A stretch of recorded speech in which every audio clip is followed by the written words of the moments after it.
감사합니다. 할렐루야. 어느덧 9월 마지막 주일을 맞이하고 말았습니다. 참 풍요와 결실의 계절입니다. 하나님의 풍성하신 은혜가 여러분과 여러분 가정, 여러분 자녀 가운데 이제로부터 영원토록 함께 하시기를 축원합니다. 아멘. 오늘 참 여러분 모습 보니까 참 사랑스럽고 참 은혜가 됩니다.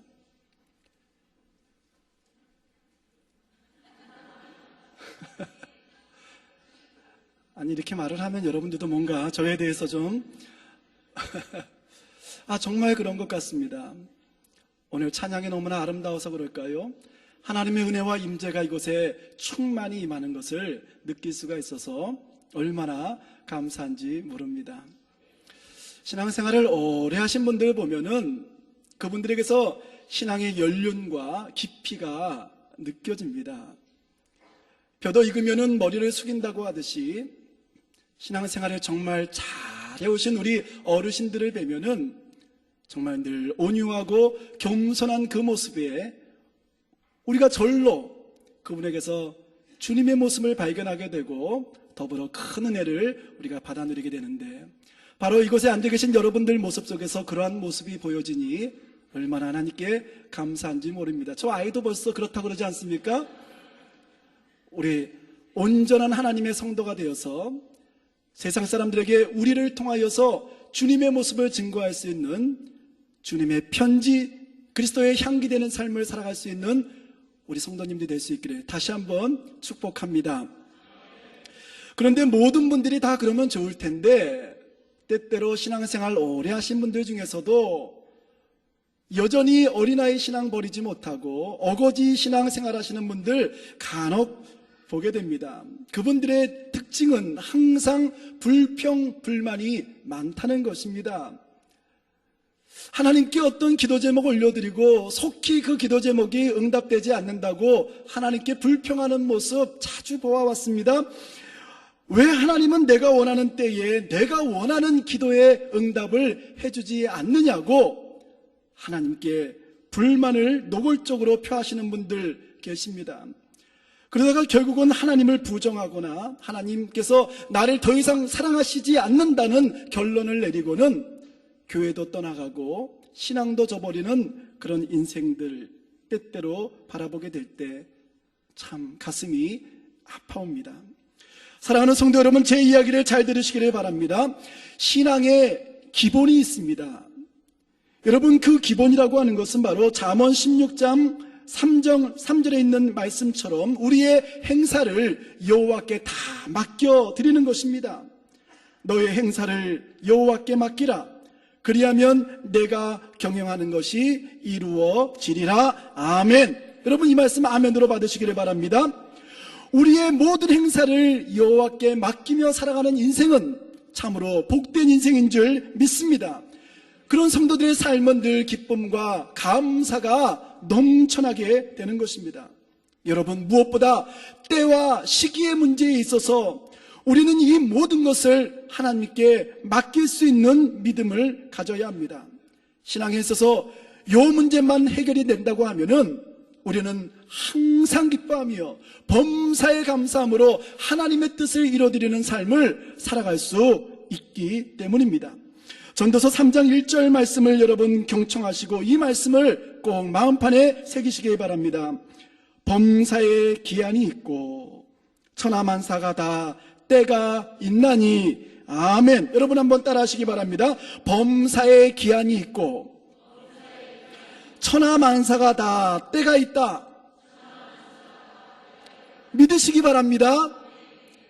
2001년 9월 11일 여러분 이날을 기억하십니까? 이날은 21세기 들어 가장 참혹한 일이 벌어졌던 그런 충격적인 날입니다. 미국을 비롯한 전 세계 국민들이 공포와 슬픔 그리고 분노로 그날을 우리가 맞이했던 그날의 그 현장, 지금도 제 머릿속에는 생생합니다.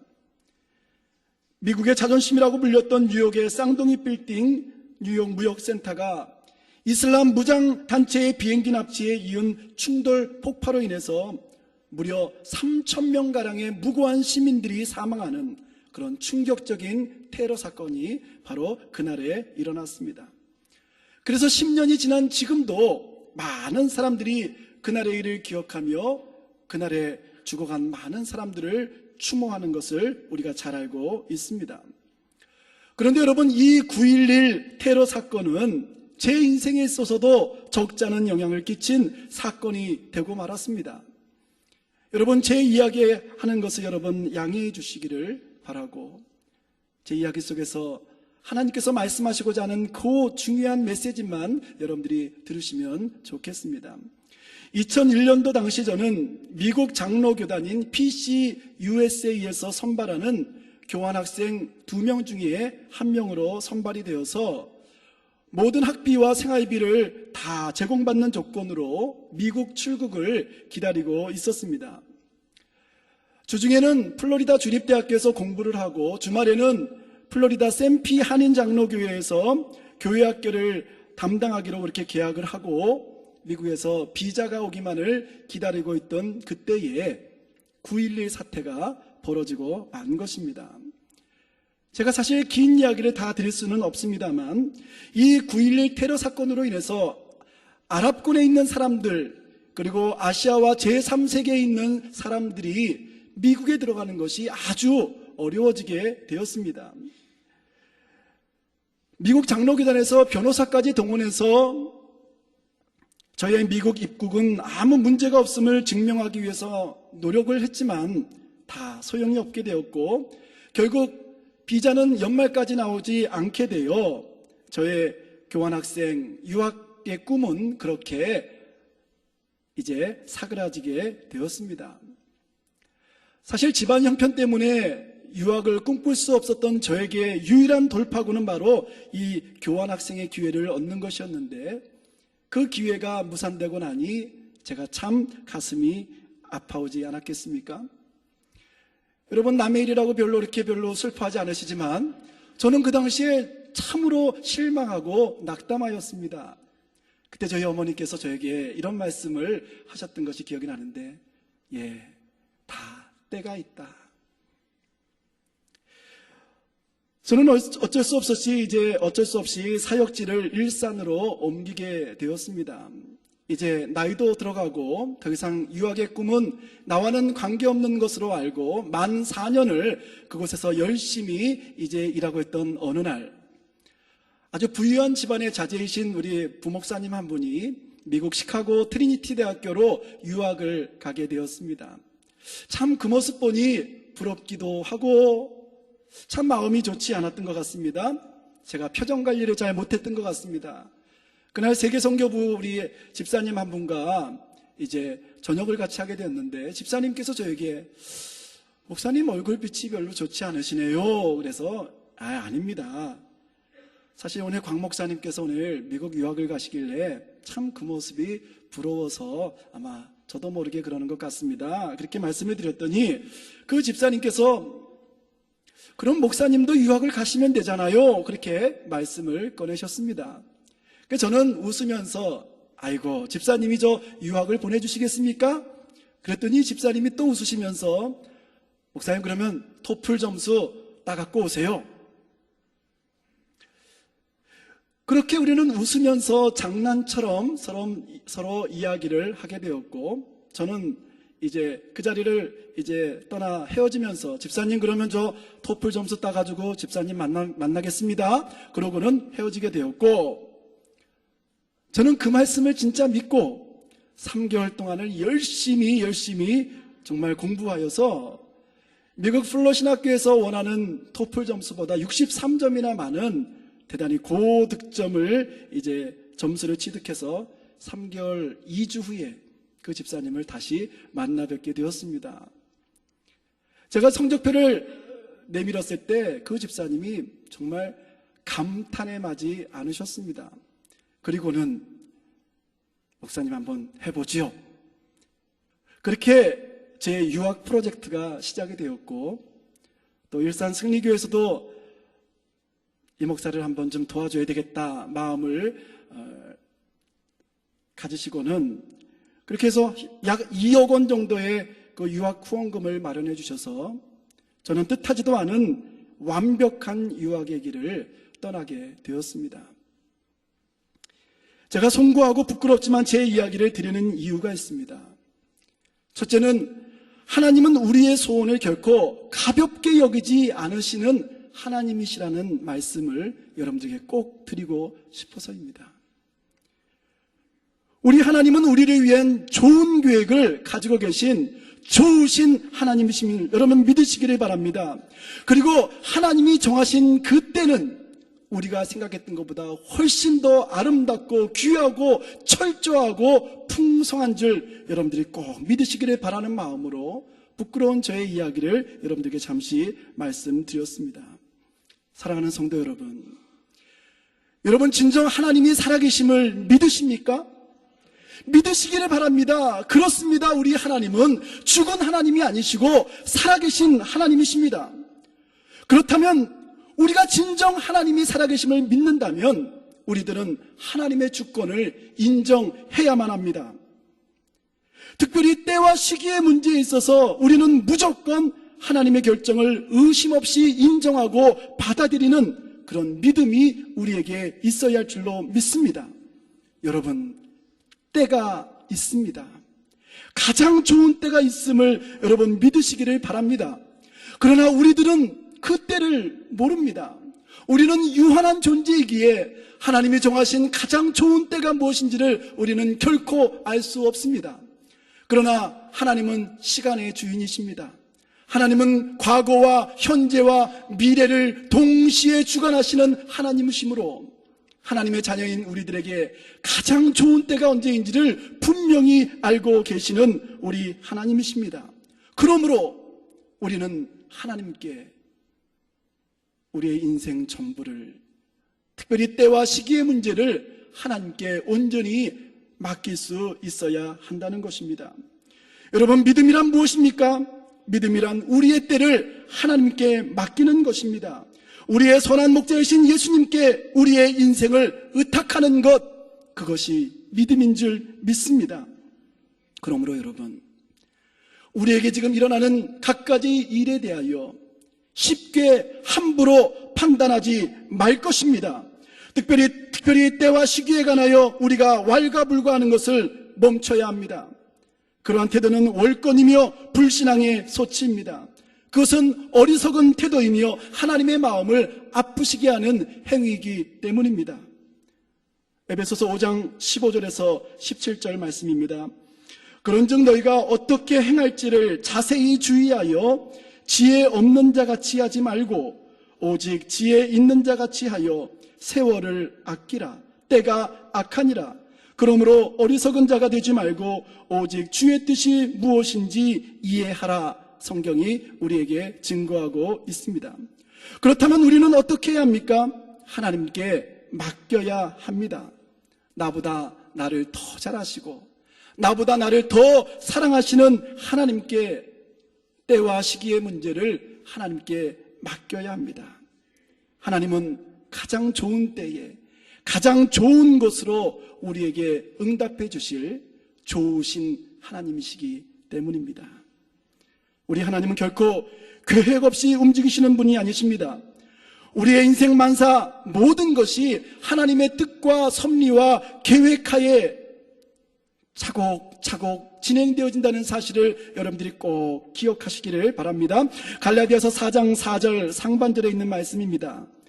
때가 참에 하나님이 그 아들을 보내사 여자에게서 나게 하시고, 때가 참에 때가 있다는 것입니다. 하나님의 정하신 때가 있다고 하는 말씀입니다. 때가 차야 하나님의 역사는 이제 비로소 일어나는 줄 여러분 믿으시기를 바랍니다. 갈라디아서 4장 2절 말씀도 여러분 보세요. 그 아버지가 정한 때까지 후견인과 청지기 아래 있나니. 성경은 거듭거듭하여 이야기합니다. 때가 차야 한다고, 때가 이루어져야지 하나님의 역사는 비로소 시작된다고 거듭거듭하여 이야기하고 있는 것입니다. 그러므로 하나님의 때가 차기까지는 우리는 힘들고 어려워도 참고 기다리는 것, 이것이 우리의 본분이며 우리의 사명이라는 사실을 여러분들이 잊어서는 안 될 것입니다. 그런 의미에서 사도행전 7장에 있는 말씀은 우리에게 참으로 귀한 하나님의 말씀을 우리에게 증거하는 말씀입니다.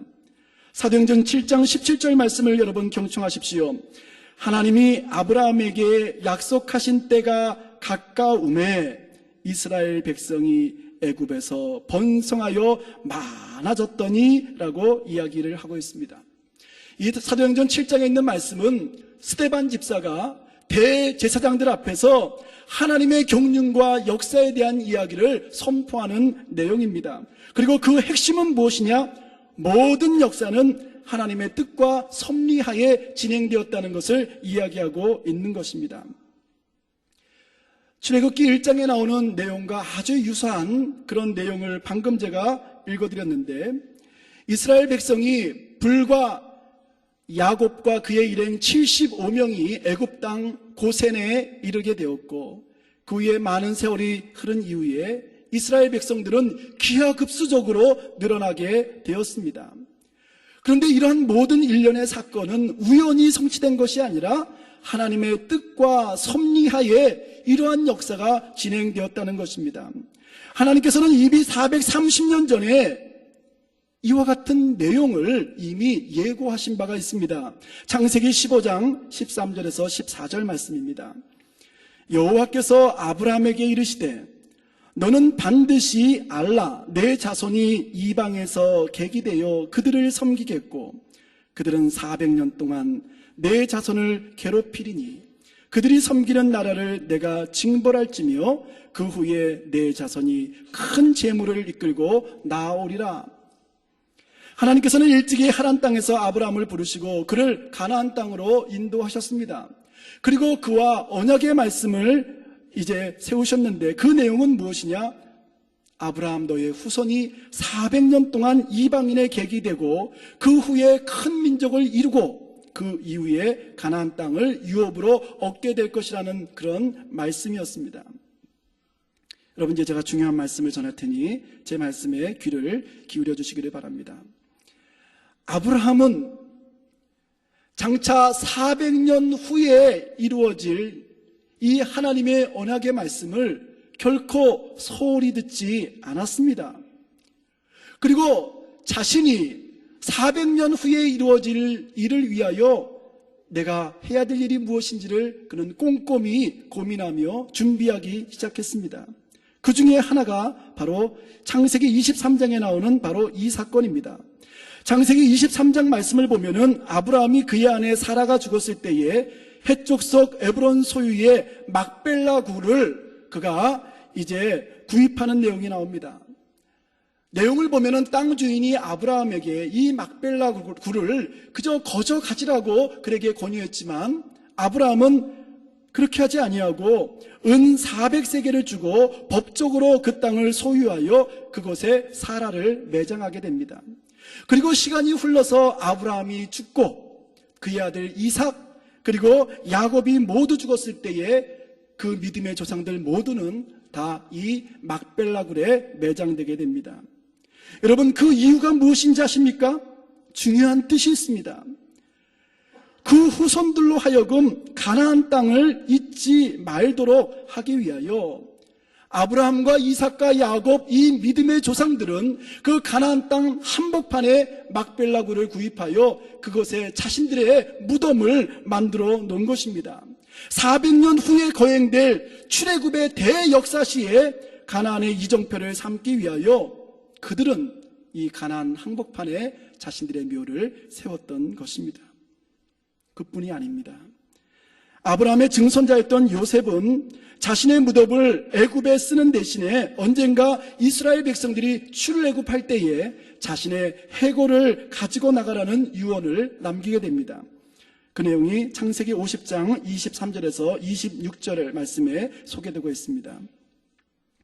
요셉이 그의 형제들에게 이르되 나는 죽을 것이나 하나님이 당신들을 돌보시고 당신들을 이 땅에 인도하여 내사 아브라함과 이삭과 야곱에게 맹세하신 땅에 이르게 하시리라 하고 요셉이 또 이스라엘 자손에게 맹세시켜 이르기를 하나님이 반드시 당신들을 돌보시리니 당신들은 여기서 내 해골을 메고 올라가겠다 하라 하였더라.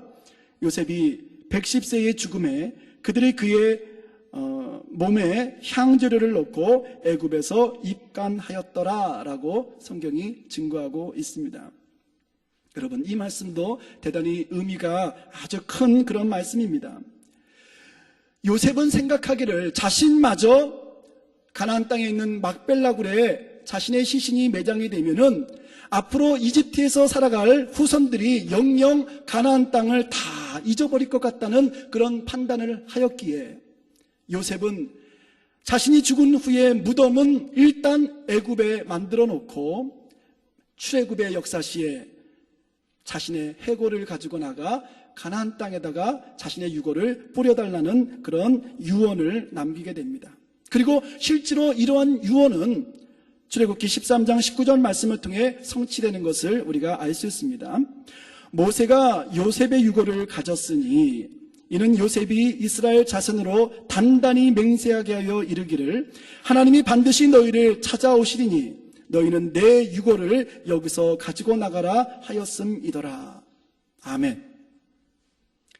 여러분, 이러한 내용들을 우리는 살펴보면서 하나님의 뜻은 하나님이 정하신 때에 정확하게 성취된다고 하는 것을 우리가 이러한 역사적인 사건을 통해서 우리가 알게 됩니다. 그저 우연히 아무렇게나 아무 때에 하나님의 역사가 진행되는 것이 아니라 이미 430년 전에 하나님이 예고하시고 그리고 430년이 다 채워졌을 때 비로소 하나님은 당신이 약속하신 대로 출애굽의 역사를 실현시키신 것을 우리가 보게 됩니다. 출애굽기 12장 40절 말씀을 보세요. 이스라엘 자손이 애굽에 거주한 지 430년이라 430년이 끝나는 그날에 여호와의 군대가 애굽 땅에서 나왔은즉 성경이 이야기하고 있습니다. 오늘 말씀의 주제는 다 때가 있다는 그런 말씀입니다. 여러분, 하나님은 당신이 정하신 때가 있습니다. 그리고 그 때가 이루어졌을 때 하나님은 당신이 약속하신 놀라운 언약의 말씀을 실현시키시는 하나님이신 것을 우리는 알게 됩니다. 여러분, 이스라엘 백성들의 입장에서 한번 생각해 보십시오. 그들이 노예 생활하는 것 얼마나 힘이 들었겠습니까? 우리 일제차에서 36년 동안 그 고생하였는데 430년 동안 그 노예 생활하는 이스라엘 백성들이 그 길고도 긴 세월 동안 하나님께 밤새워 눈물로 하나님께 이 노예살이 빨리 벗어나게 해달라고 하나님께 간구하지 않았겠습니까? 그런데 하나님은 그들의 눈물, 그들의 한숨, 그들의 기도소리 들으실 때마다 아직은 때가 아니다. 때가 차야 너희들은 출애굽할 수 있다고 그들에게 아마 응답하셨을 것입니다. 그리고 비로소 400년의 세월이 다 찬 이후에 하나님은 비로소 일하기 시작하셨습니다. 지난번에 살펴봤던 모세의 경우도 그러합니다. 하나님은 아무 때나 모세에게 사명을 주시지 않았습니다. 우리가 잘 아는 대로 모세가 40세가 되었을 때에 그는 자신의 힘으로 이스라엘 동족들을 구원해내려고 노력해봤지만 하나님은 그 40세의 그 혈기왕성한 모세를 사용하지 않으셨습니다. 사도행전 7장 30절 말씀입니다. 40년이 참에 천사가 시내산 광야 가시나무 떨기 불꽃 가운데서 그에게 보이거늘. 여러분, 무슨 이야기입니까? 때가 차야 한다는 것입니다. 다시 말해 하나님이 정하신 하나님의 때가 있다는 것입니다. 사랑하는 성도 여러분, 다 때가 있음을 믿으시기를 바랍니다. 때가 되면 하나님이 일하실 것입니다. 때가 이르면 하나님이 역사하실 줄 믿습니다. 그러므로 때와 시기의 문제에 대해서 우리들은 모든 것 하나님께 다 맡길 수 있는 믿음의 종들이 되어야 할 것입니다. 사실 요즘 시집가고 장가가는 사람들 문명의 혜택을 받으며 지금 살아가고 있지만, 불과 한 20년 전만 해도요, 우리 세색 씨가 이제 시집 오게 되면은 시어머니들에게 참 호된 구박받으며 그런 시집살이를 많이 했습니다. 그 원인 중에 하나가 이 밥을 제대로 못해서입니다. 이제 밥이 되었나 하고 뚜껑 열어보면은 밥이 설이 익었습니다. 아이고, 시간이 더 필요한 것보다 조금 지나다가 밥을 이렇게 밥솥을 열어보면은 이미 또 밥이 새카맣게 타고 말았습니다. 그러니 시어머니에게 야단 맞아야지요. 그런데 지혜로운 며느리는 어떻게 하는지 아십니까? 어머니께 여쭤봅니다. 어머니, 지금 바쁠까요? 그러면 시어머니가 대답합니다. 아니다. 조금 더 뜸이 들면은 한 5분 있다 바퍼라. 예. 그런데 참 신기한 것은 그 시어머니의 그 말씀이 정확하다는 것입니다. 어머니가 그저 바쁘라고 할 때 바쁘면은요, 밥이 아주 기름기가 잘 자란 것이 얼마나 맛있는지 모릅니다. 참 어머니들은 그런 거 보면 참 귀신 같으신 것 같은데, 여러분, 믿음이 무엇이 믿음인지 아십니까? 내가 푸고 싶지만, 내가 솥뚜껑 열어보고 싶지만 그거 꼭 참고 어머니가 이제 됐다, 바퍼라, 그때까지 기다렸다가 바쁘는 것, 여러분, 그것이 믿음인 줄 여러분 믿으시기를 바랍니다. 때가 있는 것입니다. 때를 기다릴 줄 아는 것이 신앙의 기본이라고 하는 것입니다. 오늘 본문 말씀 한번 보시기 바랍니다. 전도서 3장 1절에서 8절 말씀 우리 한번 교독해 보겠습니다. 제가 1절 말씀 먼저 읽습니다. 범사의 기한이 있고 천하만사가 다 때가 있나니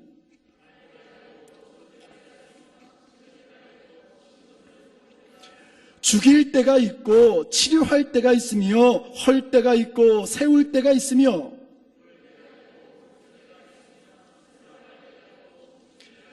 돌을 던져 버릴 때가 있고 돌을 거둘 때가 있으며 안을 때가 있고 안는 일을 멀리할 때가 있으며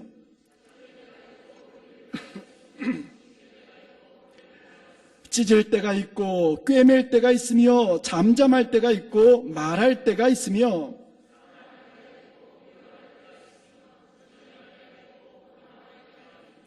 아멘. 여러분, 때가 있는 줄 믿으시기를 바랍니다. 우리가 성숙한 그리스도인으로 살아가기를 원한다면 우리는 시간의 주인이시고 때를 따라 우리에게 은혜를 베푸시는 하나님을 믿고 의지하며 농부의 심정으로 인내하는 신앙을 가져야 할 줄로 믿습니다. 시편 119편 105절 말씀입니다. 주의 말씀은 내 발의 등이요 내 길의 빛인 줄 믿나이다. 주의 말씀대로 순종할 때 우리는 하나님이 예비하신 만복의 은혜를 누리게 될 것입니다. 하나님께서 출애굽시킨 이스라엘 백성들 장정만 60만 명, 어린아이 노약자 포함하면 200만 명이 넘는 그 수많은 이스라엘 백성들 애굽으로 가나안 땅으로 인도하실 때 어떤 방법 썼습니까? 구름기둥, 불기둥이 그저 서면은 하나님이 이제는 서라는 그 사인인 줄 알고 모두 멈추었습니다. 그곳에 텐트를 치고 하룻밤을 그곳에 유하였습니다. 이제 구름기둥, 불기둥이 이동을 하게 되면 이제 때가 되어 하나님이 우리를 이동하라고 하시는구나, 하나님의 말씀으로 믿고 그들이 하나님 말씀 따라 이제 새로운 길을 떠났던 것을 우리가 잘 알고 있습니다. 말씀 따라 살아가는 것, 승리의 비결인 줄 믿으시기를 바랍니다. 전도서 3장 11절 말씀입니다. 하나님이 모든 것을 지으시되 때를 따라 아름답게 하셨고 또 사람들에게는 영원히 사모하는 마음을 주셨느니라. 그러나 하나님이 하시는 일의 시정을 사람으로 측량할 수 없게 하셨도다. 유한한 인간은 하나님의 뜻을 절대로 우리가 이해할 수도 없고 깨달을 수도 없습니다. 여러분들이 여러분의 뜻, 여러분의 계획, 여러분의 이성, 여러분의 판단 가지고 아무리 잘하려고 발버둥 쳐보십시오. 우리에게 남는 것은 실패뿐입니다. 어떤 사람이 지혜로운 자인가? 때를 기다릴 줄 아는 자입니다. 하나님은 때를 따라 모든 것을 아름답게 하시는 하나님이신 줄 믿으시기를 바랍니다. 신명기 11장 13절에서 14절 아주 중요한 말씀이 있습니다. 여러분, 이 말씀 마쳤을 때에 아멘으로 받으시기 바랍니다. 내가 오늘 너희에게 명하는 내 명령을 너희가 청종하고 너희의 하나님 여호와를 사랑하여 마음을 다하고 뜻을 다하여 섬기면 여호와께서 너희의 땅에 이른 비 늦은 비를 적당한 때에 내리시리니 너희가 곡식과 포도주와 기름을 얻을 것이요. 아멘. 그렇습니다. 하나님은 이른 비와 늦은 비를 적당한 때에 우리에게 내리셔서 우리에게 풍성한 열매를 맺게 하시는 좋으신 하나님이신 것을 여러분 아멘으로 받으시기를 바랍니다. 여러분, 하나님의 말씀을 굳건히 믿고 나의 인생과 미래를 하나님께 맡기십시오. 때론 이해할 수 없고 때로는 수긍할 수 없는 많은 경우를 만나더라도 하나님께서는 당신이 정하신 때에 가장 좋은 것을 예비하시고 우리에게 가장 좋은 것 주실 좋으신 하나님이신 것을 믿고 그저 우리는 감사함으로 그저 믿음의 길, 신앙의 길을 걸어갈 것입니다. 그럴 때 하나님은, 우리의 아바 아버지이신 하나님은 우리가 알 수도 없고 상상할 수도 없는 놀라운 것으로 우리에게 축복하여 주심으로 하나님의 하나님 되심과 우리가 하나님의 자녀된 것을 우리에게 확증시켜 주실 줄 믿습니다. 이번 한 주도 하나님 말씀 붙들고 믿음으로 말미암아 승리하는 우리 사랑하는 고려학교 성도 여러분 될 수 있기를 주님의 이름으로 축원합니다. 주님, 우리로 하여금 주님의 때를 기다리며 인내하며 살아갈 수 있는 믿음을 허락하여 주시옵소서. 때를 따라 이른 비와 늦은 비를 부어주시는 하나님의 은혜를 만끽하는 그 주인공들 다 되게 하여 주시옵소서. 때를 따라 우리에게 가장 귀한 것 허락하여 주시는 예수님의 이름으로 기도드립니다. 아멘.